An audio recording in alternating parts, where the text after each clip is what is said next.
Well, it wasn't an easy process at all. It was a very complex process that was moving on the edge all the time. So until the last moment when the final voting happened, actually no one was sure that we will be successful at the end.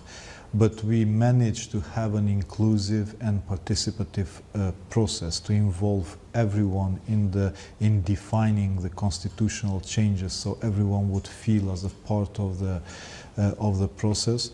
And I think that the formula was that we had two charismatic leaders in the country, Mr. Zaev and Mr. Ahmeti, from both ethnic communities, but also with sincere help from the international community, European Union and the United States of America, that sort of created that formula of success of the process. And I'm very happy that we concluded to remove this huge stone on our neck that was sort of not allowing us to progress these last 27 years.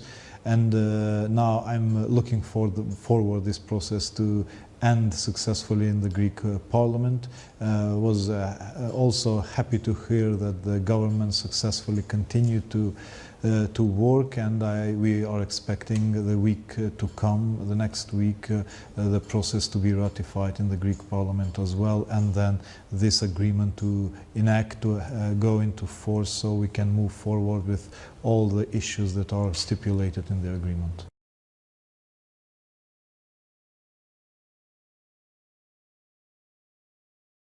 You know, the fact that in both countries there is opposition with similar wording to the process talks about the symmetry of the agreement.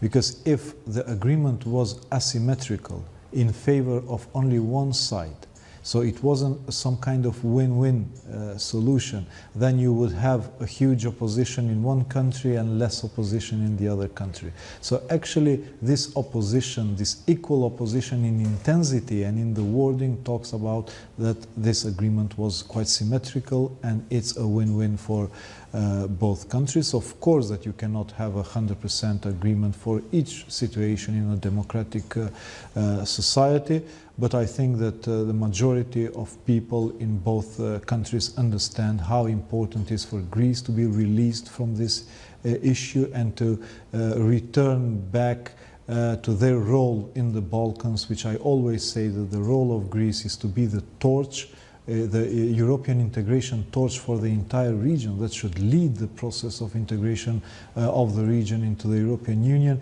And with this interstate dispute, actually Greece was some kind isolated from this possibility to lead the region into the European Union and NATO. So Greece will benefit from resolving this issue. Our country will also benefit by integrating into NATO and the European Union. I don't know if they are a nationalist, if they are maybe trying to hijack this topic for political gains or some third reason, but I'm sure that in the future everyone would agree that this was the right decision and it was a good decision for both countries. No, I don't think so. We were afraid in the primordial stages of the agreement that there might be influence. There were attempts to influence, but luckily the energy and conviction of people that this issue should be resolved was way more powerful than the attempts to obstruct the agreement. Now it's too late. The process is too mature. Anyone to try to destroy it, and one of the reasons why I actually insisted to speed up with this process is to integrate into NATO was to prevent these geopolitical clashes over the influence in the region, where usually the collateral damage would be this region and the people live in it.